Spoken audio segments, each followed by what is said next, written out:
Kirsten will go first. She's a graduate student in Dr. Cole's lab at Rutgers right now, and she got her Bachelor of Science from the University of Southern California in computational neuroscience. For these talks, we're going to do two 30-minute blocks, and we'll save questions to the end of each talk. So Kirsten will go for like 20, 25 minutes, and then we'll do some questions, and then we'll start our next one. Okay, whenever you're ready, go ahead and take it away.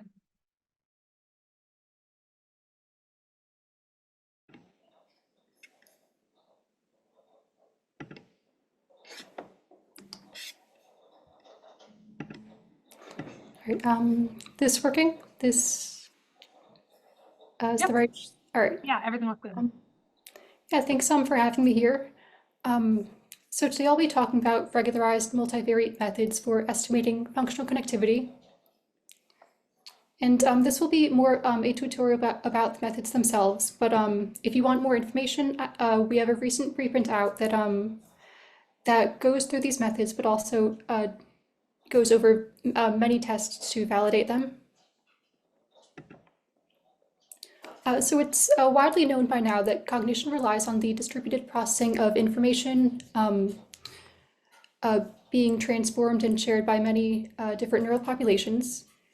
And we can study this communication at work using functional connectivity. Functional connectivity, or FC, measures the statistical relationship between nodes' activities. And that can be calculated for many different modalities or neural scales, but for here we're focusing on brain regions bullet signals measured with fMRI. And by far the most common method for estimating functional connectivity is to use pairwise Pearson correlation. For this, you simply take, for every pair of nodes, you take the Pearson correlation between their time series. You could then plot it in a connectivity matrix like this, where you have the nodes or brain regions on the horizontal and vertical axes, and then in between each corresponding region, you have the connectivity weight. So pairwise correlation is very easy to implement and interpret, but a downside with it is that it has a very low causal validity. This means that it doesn't estimate only direct connections, but it also estimates indirect and confounded connections. So it can be better described as estimating more the total shared activity between regions rather than direct connections. There are many benefits, though, of having FC methods that are more causally valid. For instance, they can provide a more mechanistic model of communication pathways. This can let you look at specific routes of information transfer, or look at more specific edges that are changing with cognitive tasks or clinical conditions. And another benefit is that many graph metrics expect edges to be direct connections. For instance, metrics that measure path length, I know, are meant to be used on direct connections. So partial correlation and multiple regression FC, which I'll refer to together as multivariate FC methods, can overcome some of this. They estimate direct functional connectivity because they condition on the activities of all other nodes. That is, they detect how much activity is shared between the two nodes of interest and only those two nodes. So if you consider this little toy network structure, you have a confounding region C that communicates with both regions A and B, but A and B are not talking to each other. If you just take the pairwise correlation of these activities, you would see a non-zero connection between regions A and B. If you take a partial correlation estimate, though, you would see a much slower, nearly zero connection between A and B. To actually compute partial correlation FC, there are two methods of doing this. The more intuitive method is shown up here. First, you take the activities of two regions of interest, so A and B. Then you regress out the activities of all other regions, in this case, region C's activity. And then you take the correlation, the Pearson correlation of those residuals. And then you would repeat this for all pairs of connections, for all pairs of regions. The other method, which is computationally faster and also needed for the regularization methods that I'll discuss next, is the inverse covariance method. For this, you compute the covariance matrix from all regions' activities. Then you invert this matrix, which gives the precision matrix P. And then you calculate the partial correlation coefficients from this. And those are the negative of the edge weight divided by the square root of the diagonal terms of the corresponding regions. And then for a multiple regression FC, this is highly related to partial correlation FC. For this, you take one region's activity as the target variable. You then fit a regression model with all other regions' activities as predictors, and each coefficient is then a connectivity weight between that target region and the predictor region. So then you have, this gives you the coefficients then for one row of the connectivity matrix. You would then repeat this for all regions as the targets. And so you're going to be fitting as many, this means you're going to fit a multiple regression model for every region. So theoretically, these methods work very well. They are good for giving causally valid network estimates. In reality, though, they have the issue that their estimates are very noisy and show poor reliability. For instance, here's an example partial correlation matrix. Here's the group average matrix on the left. You can see this is much more sparse than the pairwise correlation matrix because it's measuring the direct connections only. And in tests comparing with structural connectivity and recovering simulated networks, partial correlation did show to have good validity, meaning this does seem to be an accurate network representation here. The issue is when we look at just an individual matrix, an individual subjects matrix, we can see all this noise in the coefficients. Yeah, it's so much noise that it's obscuring the actual network structure. So a couple definitions. Reliability is the variability of measurements over repeated sampling. And so if you think in terms of a bias variance trade-off, this is analogous to model variance. Validity, on the other hand, is how well a measurement tool measures what it is supposed to. And we consider validity here. We define it as being an independent of reliability. So with partial correlation, it seems that it is, and we have found with our results that it is valid but not reliable. And this causes issues such as individual subjects or sessions FC matrices are very unlikely to be accurate, and more subjects or sessions are required to make inferences. So like if you imagine down here that we've collected data for 3 subjects, these empty circles would represent the true measurement values for each subject. The dots are repeated samples for each subject, and then the X's are the averages over repeated samples.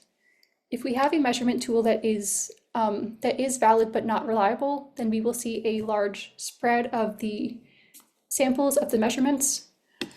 But in aggregate, they may still do a good job. They may still accurately represent the true value.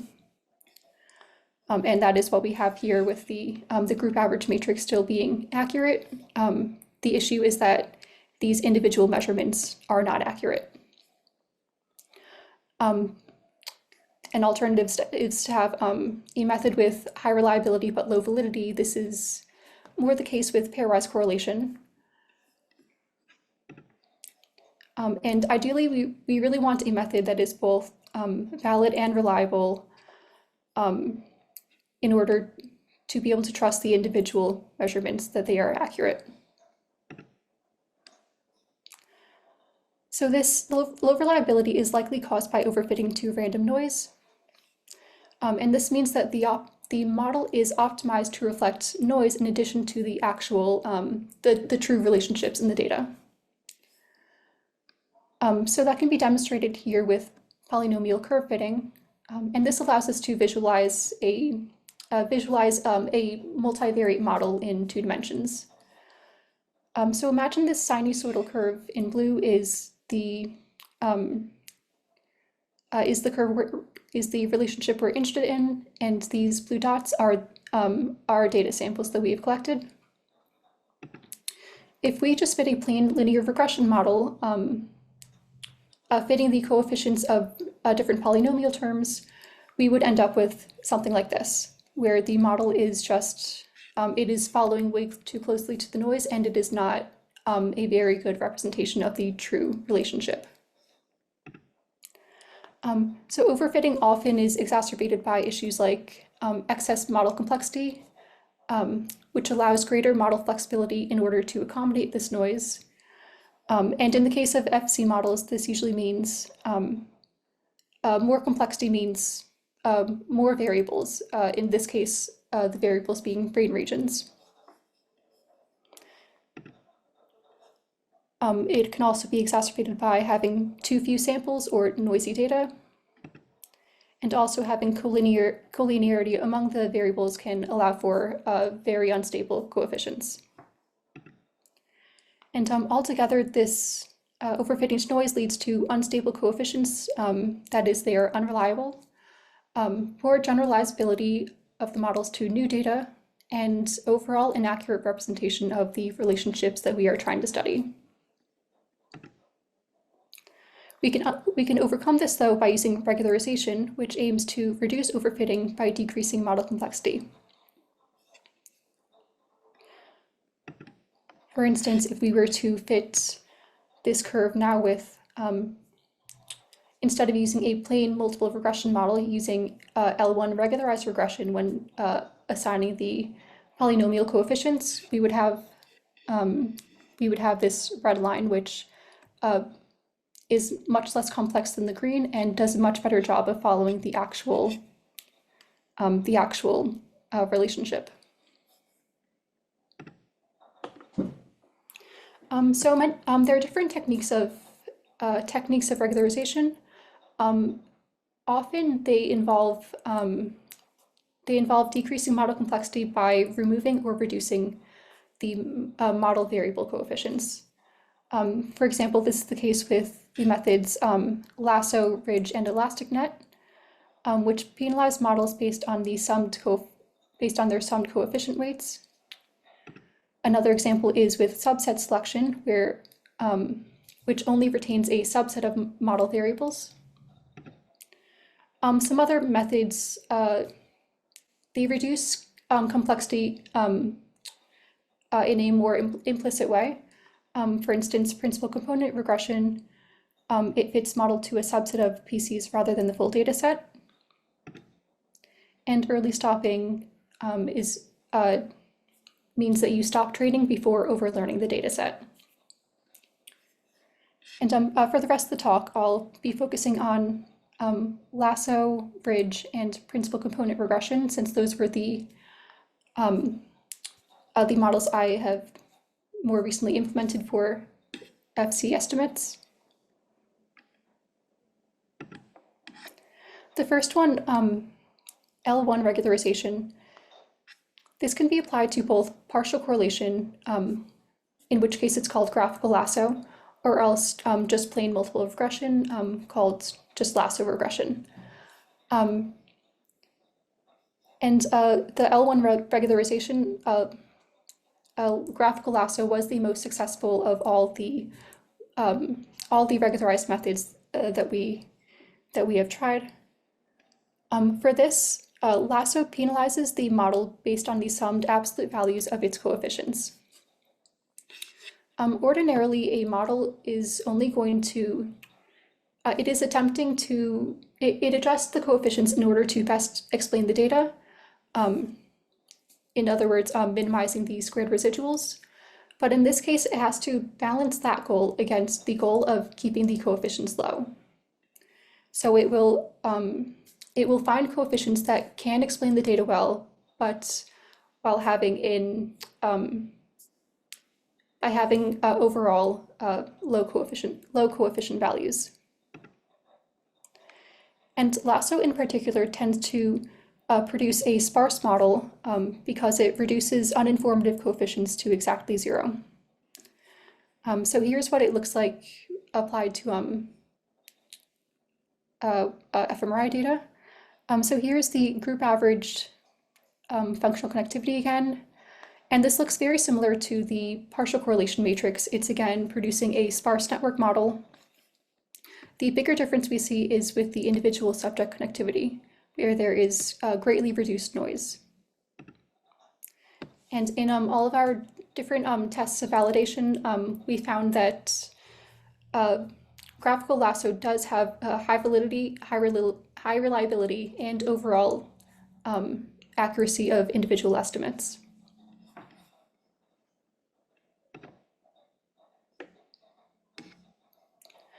So how to compute graphical lasso? We have to use the inverse covariance method for this. Again, we compute the covariance matrix from all regions activities, and then we estimate the regularized precision matrix. Again, the precision matrix is the inverse covariance, but this time it is penalized by the summed coefficients. The summed absolute value coefficients scaled by this hyperparameter value lambda1. And then again, you calculate the partial correlation coefficients from that. And this hyperparameter lambda1, it scales the penalty term and determines how much regularization is applied. So you can have different amounts of regularization. You can have almost no regularization applied or a larger amount. Then how to compute a lasso regression FC. This is just like the unregularized regression, except that when fitting the regression models, you will fit a lasso regression model instead of the plain multiple regression. The second model was L2 regularization or ridge regression. And so this works similarly to the L1 regularization, except that instead of penalizing based on the summed absolute values, it penalizes based on the summed square values of its coefficients. And the square term does create some different results from lasso. Namely, it creates what appears to be a more diffuse FC pattern. That is, the coefficients tend to have lower values spread over more edges. And there are many different ways to understand the relationship between L1 versus L2. But the way that works for me, I think, is to just imagine what is happening to the different coefficients under this situation. The very small coefficients, when their penalties are squared, their penalties are exceedingly small as they are shrunk even further. So after a point, the small penalties, the small coefficients, as they're decreased, there stops being incentive for it to become even smaller because the penalty is already so small. So because of this, you often won't see ridge coefficients going all the way to 0. They may be very small, but not exactly 0. And then we can think of how larger coefficients are affected. The larger coefficients cause comparatively much larger penalties, and they therefore face more pressure to shrink. So overall, this means that there is it is more penalty effective to spread the influence across several smaller coefficients than to have fewer large coefficients. And in our tests,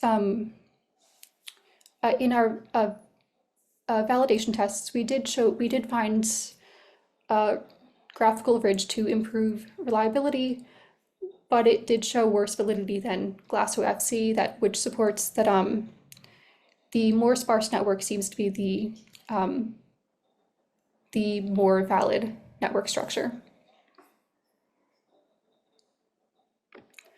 So how to compute graphical ridge? That's done the same way as graphical lasso, except the penalty term is squared instead of the absolute values. Or else there's also another way which is even more efficient, and that is to just, after you've computed the covariance matrix, add a scaled identity matrix before inverting. And then you calculate the partial correlation coefficients the same way from the precision matrix. And how to compute ridge regression, it's again the same, except that instead of using a multiple regression model, you are going to use ridge regression models each time. And the last regularization method I have here is principal component or PC regression. And this fits a model to a subset of PCs rather than the full data set. So this reduces complexity by, it simplifies the model by reducing the number of variables, and it presumably discards noisier and less relevant components. However, this may, there's also the possibility that in doing this, that the signals of interest, signals that are shared between only a few brain regions that are going to indicate direct connections between them, that these may also be discarded in less informative, less explanatory components. And PC regression additionally also yields this more diffuse connectivity pattern similar to graphical ridge. And again, it did show improved reliability over unregularized partial correlation, but it had worse validity than the Glasso FC. And how to actually compute PC regression. This is a bit different. Again, you start by taking one region's activity as the target variable, but this time you apply PCA to the predictor region's activities. You then fit the multiple regression model using just a subset of the PCs, so you use the PCs as the predictor variables, and you are predicting the original target variable's activity. Once you have those coefficients, then you transform them back to reflect the predictor region's contributions, and you again repeat this for all of regions as targets. So one caveat of applying these regularized methods is that they often require the user to choose at least one hyperparameter. So this does add a bit of work for the user because you have to decide just how you're going to, you have to first choose which regularized technique you want to use, and then you have to choose also how you are going to optimize the hyperparameter. But these hyperparameters determine the amount of regularization that is applied. And generally, the hyperparameter should balance overfitting and underfitting tendencies. If you have an underfit model, that means that it is too simple and it doesn't fully capture true relationships. So like if you think of that curve fitting example, an underfit model might be if you fit just a straight line where it was missing the actual sinusoidal pattern. The overfit model, though, as we discussed, is too complex and captures noise and is unstable. So over here I have different, so these were results of our simulation tests, testing the reliability, validity, and the individual measurement accuracy of different methods. So for graphical lasso, graphical ridge, and PC regression. And these are model performance over different hyperparameter values. You can see that with increasing regularization, all of the models do show an increase in reliability, meaning it's reducing overfitting, but these two models also show a decrease in validity, which is indicating they're getting into the underfitting territory. Graphical lasso luckily doesn't show too much of an effect there, and it does maintain high validity throughout. But we can see the effect on individual measurements is a combination of both reliability and validity, and you have to find a balance between these overfitting and underfitting. There are different ways of selecting optimal hyperparameters. One way is to use cross-validation. For this, you would compute the model on a subset of data, and you would repeat this for every hyperparameter value you're testing. And then you would test the model against held out data. You would use performance metrics such as R-squared or log likelihood to test how well that model fits the held out data. Or another way is to use information criteria such as AIC or BIC. And a couple other notes about hyperparameter selection is that you have the choice of whether you want to optimize the hyperparameter separately for each subject and even for each brain region if you're using a regression FC model, or if you want to keep the hyperparameter values constant across subjects and regions. And optimal hyperparameters will vary depending on model complexity, amount of data, and noise levels. All right, that is all that I had here. Were there any questions?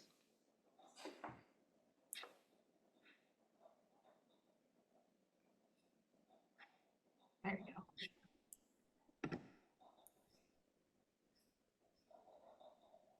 I'll leave it open for a sec. Does anyone want to come up and ask a question?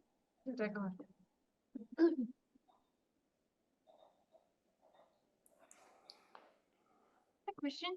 Can you hear me? Yeah. Perfect. So that's a very informative talk. Thank you so much. And I'm just a little wondering, like I believe you mentioned there's also a model that kind of like combine lasso and ridge, right? And like I'm a little curious about like what's its performance. Like have you touched on it, or like because I feel like it might have like a better performance that compared to L2 regularization, but maybe like worse than L1 regularization. But I'm because it didn't show up on your slides, so I'm a little curious about that. Yeah, that's called elastic net, where you have both L1 and L2. And so for this one, you would select both. You can adjust both the general level of regularization and also the like the ratio of how much L1 to how much L2 you want to implement.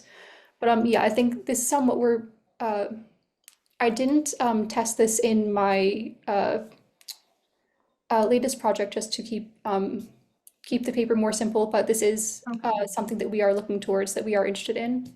I see. Okay. And there's always the possibility of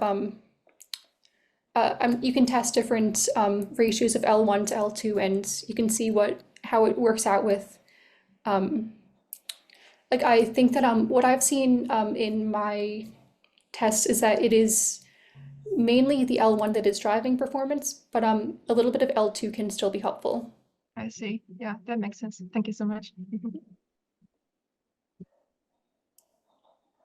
Awesome. Yeah, Kirsten, that was really great and really helpful. I have a couple questions, but I'll save them for the end and we'll do the second talk first.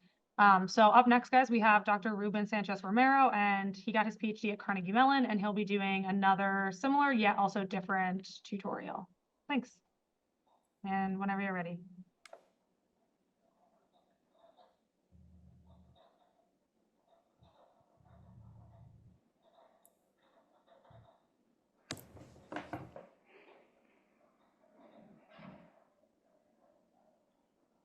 Also, Ruben, I think you might be muted still if you are trying to talk.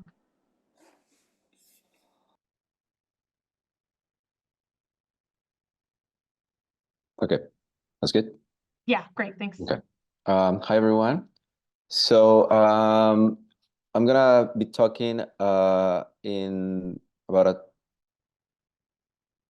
an approach of modeling that I think Dr. Cole presented. I'm pretty sure Dr. Cole presented in the talk a week ago, and I'm gonna talk also how we've been working on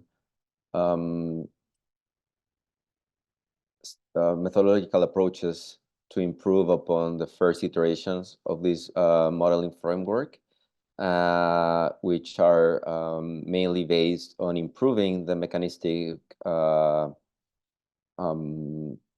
interpretations of functional connectivity methods, which is what Kirsten just presented. And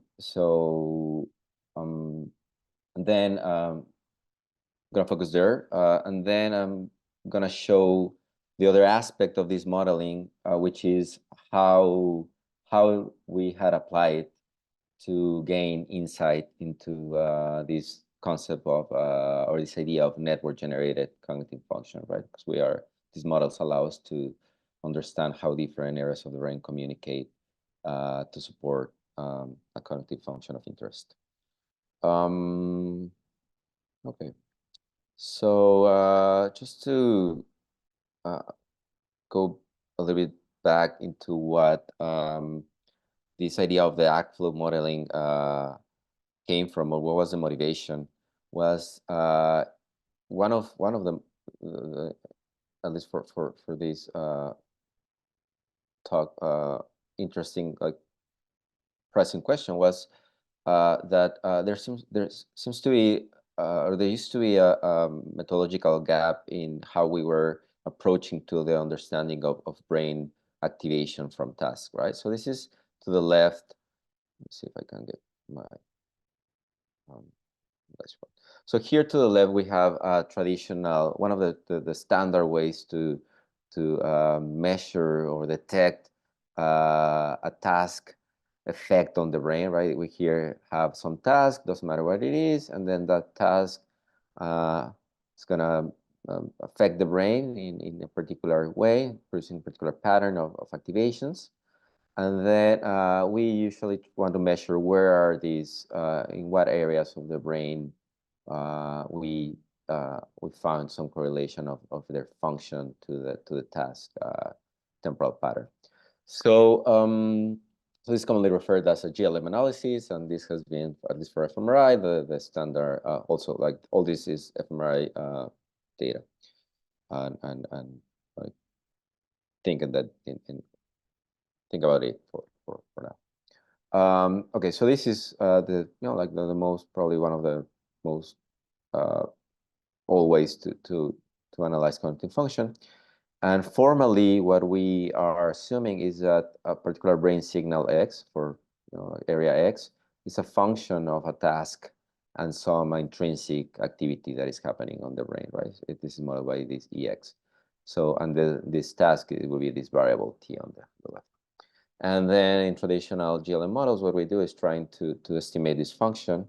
And the most standard way is using a linear regression, where we regress the brain signal onto the task, and we ended up with a coefficient, a beta coefficient, which here has a noted as A. And so in this here in this brain, all these red dots, well, actually everything, but these red areas are vertices or voxels that have a value of positive A, right? So you get these A's for all the regions, and then you map it, right? So that's the spatial activation pattern, and that is a result of having this task like flowing to the brain and the area responding to that, right? As you can see here from modeling, it's a very simplified model of it's like a black box model, if you want to put it in a way, right? You're having a task feed into the brain, and then you're trying to see what areas respond to that, but you don't know how the information like make all the way to it. And then to the right, we have another way to approach to the understanding of FC, which is the other area that it was usually disconnected from these task activation patterns, which is an FC analysis.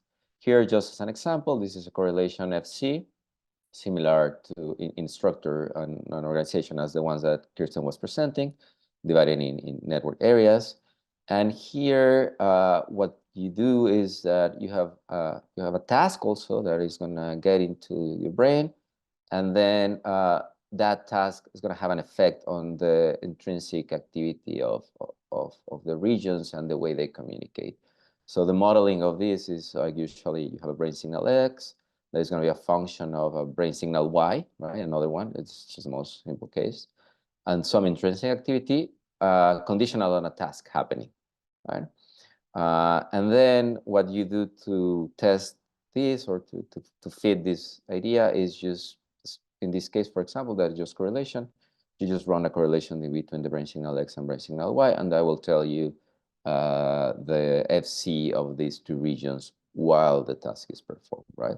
So we were motivated to put these two ideas together to understand there's some kind of a functional organization happening on the brain where someone is performing a task, and that organization is bringing these activation patterns. It's supporting these activation patterns that we see here, right? So how did we put these two things together? Computationally, the motivation was a standard neural network, right? So a standard neural network, like this is abstract thing. This is not anything to do with the brain, right? It's just like a mathematical object that has nodes, like these blue circles here. Denoted with letter A. This is not the activation. Well, yeah, let's just call it A, but it's just a node. And then there is, for those that are familiar with this, there are nodes that has a level of activation, and then there have some connectivity weights to other nodes. And then for each node, target node, for example, AH, the value of this is going to be a function of the linear sum of the activations of the parent nodes and the connectivity weights. So this is the activation and propagation rule, right? And then you do that for all the regions. So in a way, this kind of is putting together two of the things that we're interested: some concept of activation, right, of a network, of a unit, and the connectivity way, and how those two things interact in producing the activation of another region. So if you putting that into a concept of activity flow model, in this idea of that we care about, like brain regions and actual like empirical FC, we can build we build these things called activity flow models, right? That they have importantly, they are in contrast to the neural networks that are purely computational. Everything is fed with our in this here with this like artificial data and whatever. Here we are using empirical constraints, right? For example, I just removed instead of having those nodes, now you have the activations of areas, for example, area Y, area Z, area D. So these activations here that I'm talking about are the estimated task evoke activations, are these guys over here, right? These activations that we empirically estimated with this AgFlow. Sorry, with this GLM, traditional GLM approach. And then we have connectivities here, right? And those are estimated with empirical data also. So these will be these guys over here. In our case, what we are doing is using resting state connectivity here, right? Instead of the task activation for, I don't want to, it's not important why right now, but yeah, we have a resting state information here because there was a particular methodological question that we wanted to approach with that. And then when you combine each activation by its weight, its FC, and then you make a linear sum, you get the prediction activation for region X, right? So now we are putting together, we're able to predict activation of regions as a function of the activations in other networks and the connectivity, right? So now we're putting these two things together using computational modeling here. Very simple linear function, right? This doesn't have nonlinearities or any other complicated functional inference. And importantly, these empirical constraints, right? These make it make it very, very, this is what make it that will allow us to ask these cognitive function related questions. So for example, here where Kirsten's work would fit is in this part over here, when we're estimated the functional connectivity for empirical data. As she showed, the better these methods are, in terms of parameters, for example, she focused on validity and reliability, the better we expect that this activity flow model will predict the actual values. I'm gonna skip through this because Kirsten already went through it, but we know that when we are inferring through mechanisms, through functional connectivity mechanisms, the different methods, for example, varied correlation or partial correlation, have different benefits, but also different problems, right? So different challenges.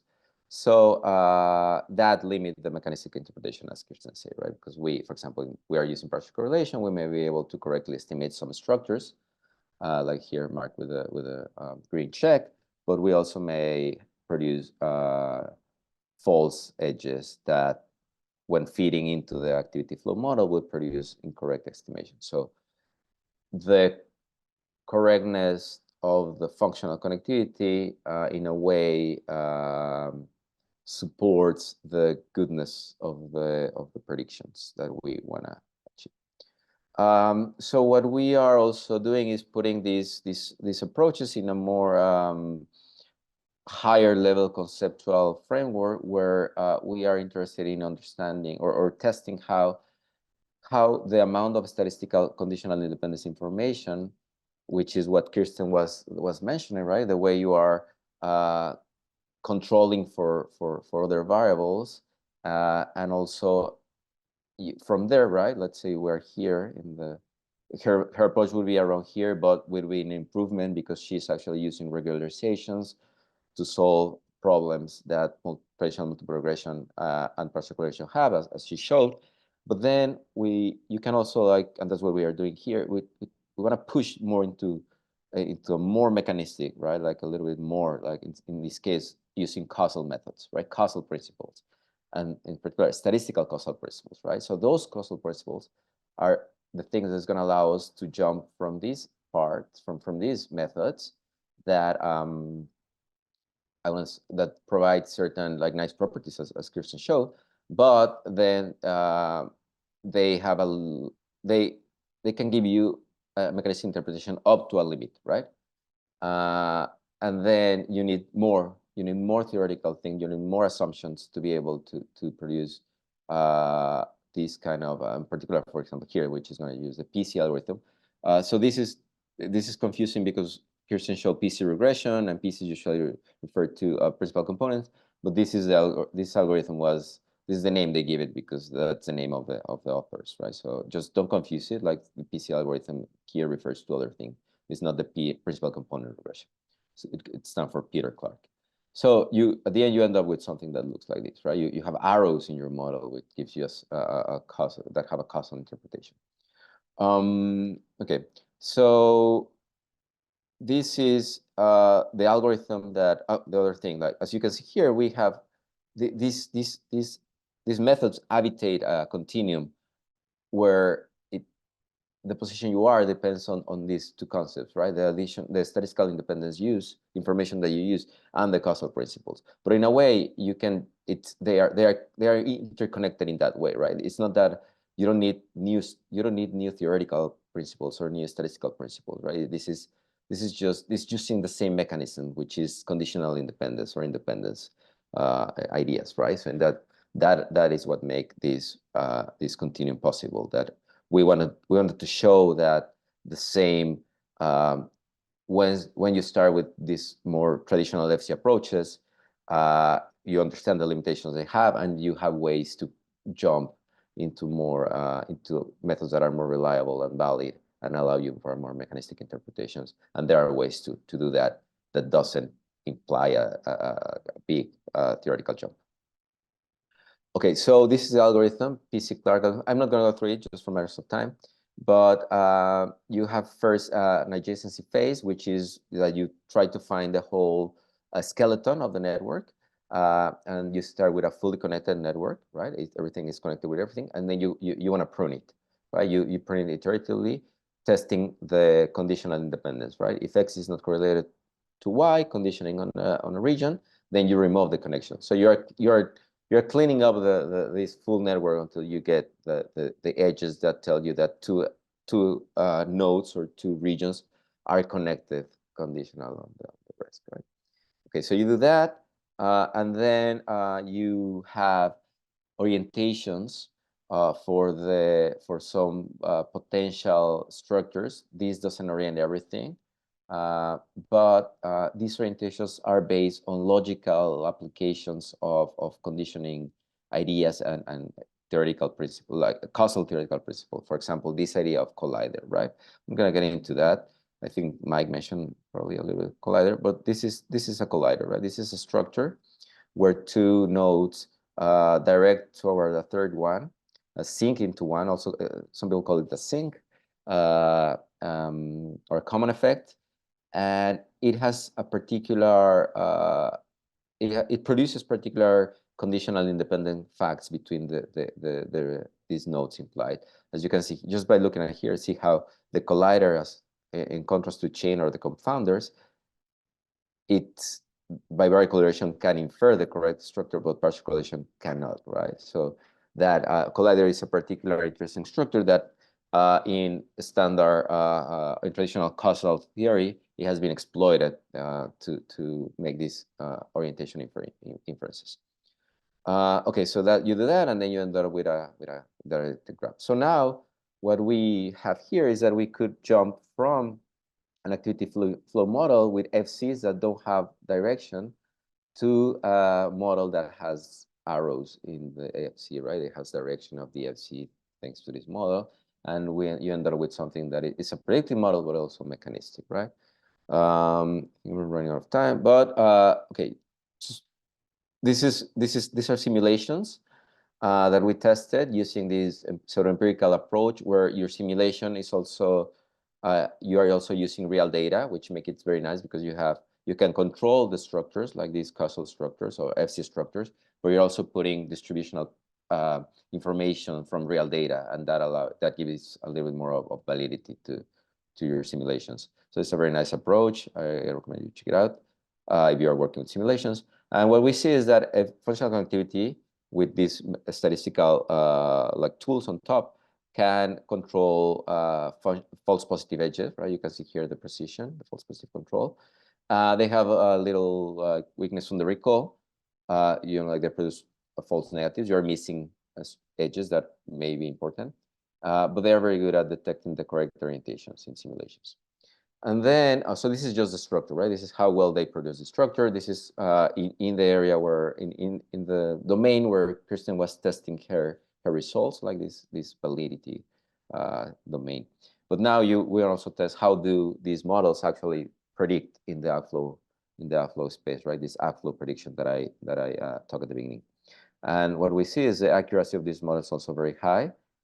The models are sparse, which is very nice. Like even even if you are losing information from the false negative low control, then the information you are recovering has a high precision.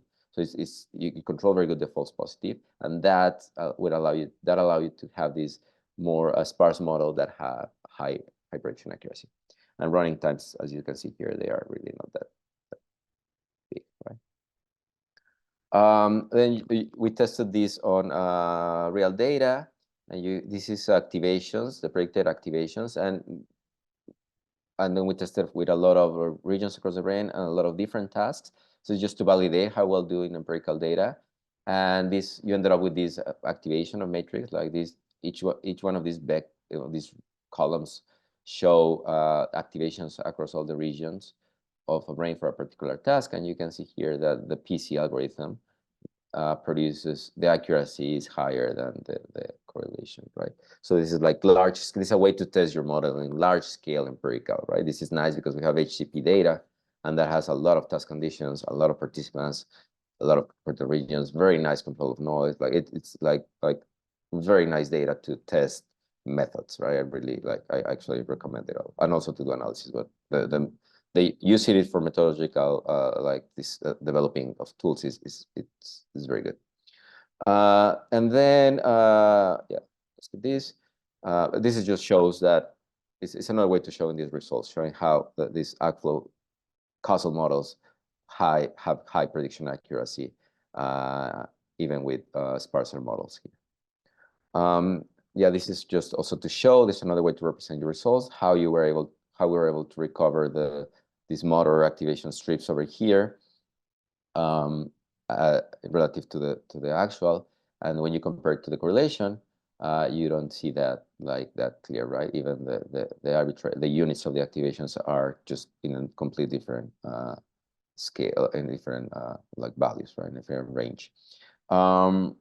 So the reason we compare these two methods of the stream is because correlation is still like what most people use in their analysis, and so we want to be very critical about how the challenges it has for these particular uses, right? This is not a claim saying like correlation is bad, like per se. Correlation works for some stuff and for other stuff, right? It's like it's about the question you're asking, right? And for the things we need here, for the information we need for these ACLO models, correlation is not the best approach. So what can you do with this? This is just like whole validation. One way, if you're interested in a particular task, for example, I'm interested in a region of interest, and I also interested in one cognitive effect, right? For example, here is the M-back working memory task. This is an example, I can do a 2-back versus 0-back contrast, get the activations of that contrast, then find an area of interest. In this case, I choose this DLPFC region, and then run your ACFlow model just for this region, right? So because I want to know what are the network components or the network regions that feed into this DLPFC region and produce the activation I'm seeing. So this is an example. And then what I found for this particular case, I found regions in frontoparietal networks and default mode networks that are supporting the DLPFC activation when you are having this like N-back or working memory activity, right? So this is a way to use it. Okay, so now let's go just to show their applications. So that's how like ACFlow modeling, like this is like a very this is an improvement on some ACFlow approaches that they don't take into account the orientation. But a lot of work has also been done in models with undirected FC, right? Like here, you don't have the arrows. So this is work used like partial correlations and multiple regression and other tools like that are not part. So this is not causal. These are applications not causal, not with causal models. So there are two very interesting that I recommend checking. One is by Ravi Mill, which is the application of ACFlow models to an Alzheimer's population, where what he did is he take the healthy activations, right? That part of the model, the activations, and then he mixed them with connectivity of at-risk Alzheimer's population. So he mixed this healthy activation with at-risk, and what he produced was this predicted unhealthy activation that actually matched the unhealthy activation of the Alzheimer's population. So he was able to have a model where to have a sense of how the connectivity damage or state for this particular group would have an impact on their activations, right? So this would be a nice application for people that is working with clinical data. Another one also for clinical is the schizophrenia group is the same idea, you know, like you have some activation, some connectivity, but here this is also Luke Hearn. He used to work at the lab. He's now in Australia. What he did was trying to find the connectivity values here, these red arrows, these red lines, that would produce a desired state of activations, right? Here has healthy control, and then schizophrenia controls, and then this is schizophrenia patients that are so for example, what would be the changes in connectivity from this group, the CS group, to get healthier, to put it in a like this is computational, but like how can I improve the activation of this group by changing the connectivities, right? So he fitted an ACFlow model, and then he optimized which would be the necessary changes in the connectivity to be able to recover the healthy activation. So that's like also a computational way to approach to find some kind of potential intervention, right? Is based on the connectivity changes.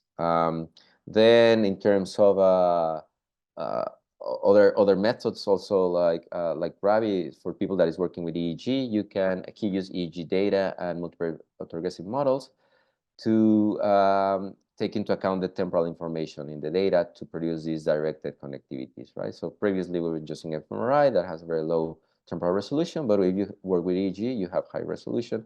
So you can create these models that take into account time and make predictions of the time series, also from resting state EEG. So that's very interesting because the time really gives you a causal error, right? Like the direction of time that you can exploit to make causal claims, mechanistic claims. Then another ex-member of the lab, Takuya Ito, he created these more complex models that we're calling it multi-step encoding decoded models, that start in the input, right? You model the input, then it has some cognitive processes that were based, and then you have an output, right?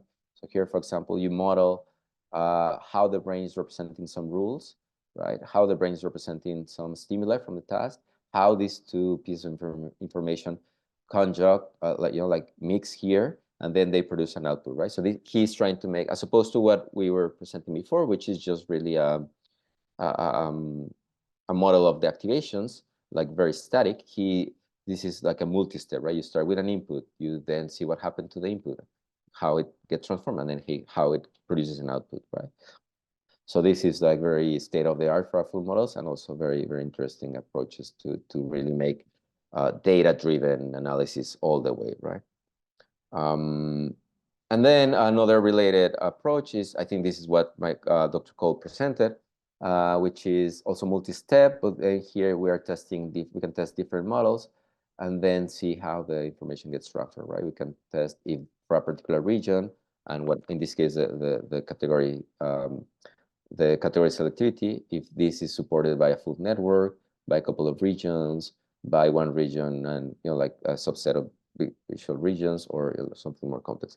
So this is a very nice way to test the network properties of a particular area, the transformation that happened in the area. Also in this idea of multi-step information, right? Like process, like starting from the entry of the stimulus, the B1, and then how it just goes through a series of transformations until it gets to a particular target region, and see if what happens there is what we expect to happen.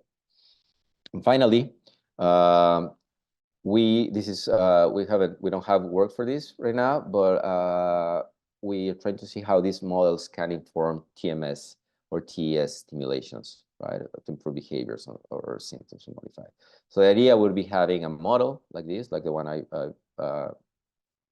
presented before as an example, and then you can ask if stimulation on particular set of regions can produce behavior changes, right? If I affect regions that are feeding into through these networks for the DLPFC region, I may see a behavior change.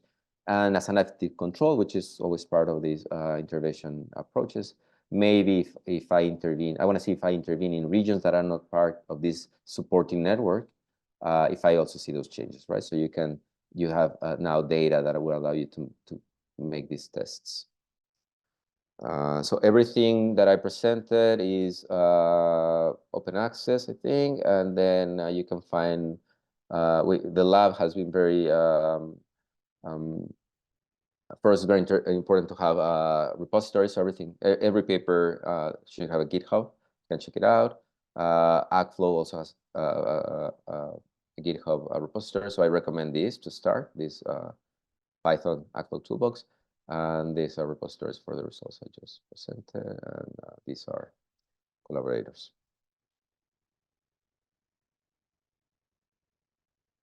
And this is.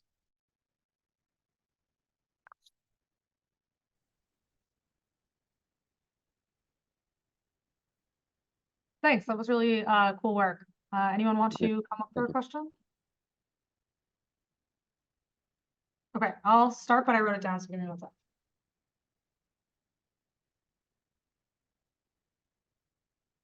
Okay, so one of the questions I was wondering about during your talk, so you talked about having Can you go back to the slides on the HCP for the directed activity flow? Sure.